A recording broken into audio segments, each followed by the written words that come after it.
हामी 9 जना मध्ये 1 जना झर्यो उहाँलाई रेस्क्यु गर्ने 2 देखि 3 मिटरको टाढा हुनुहुन्छ भने प्याडल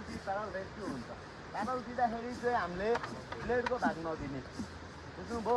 ब्लेडको भाग दिनुभयो भने चाहिँ के हुन्छ ब्लेडको भाग दिनुभयो भने चाहिँ यो चाहिँ ग्रिप हुन्छ चिप्लिन्छ हामीले दिँदाखेरि चाहिँ ट्रिगिपको भाग दिने उहाँसँग प्याडल छ भने प्याडल रेस्क्यु हुन्छ यसरी लक गरेर तान्नु मिल्यो उहाँसँग प्याडल छैन अलिकति नजिक हुनुहुन्छ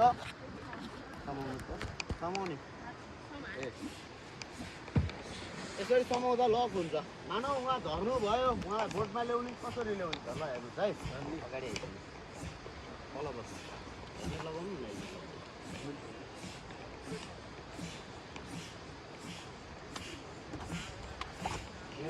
तल बस्नु प्याडल समातेर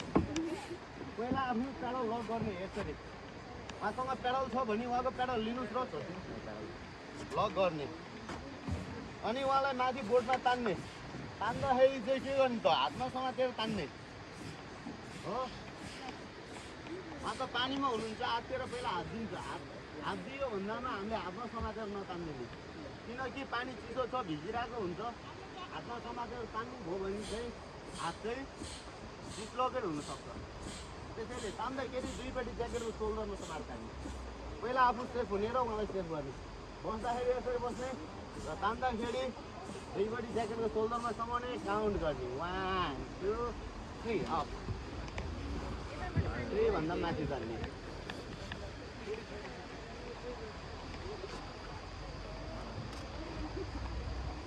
अनि यहाँ सुन्नुहोस् ल त्योभन्दा नि टाढा हुनुभयो 15 देखि 20 मिटरको टाढा हुनुभयो नाच्दिने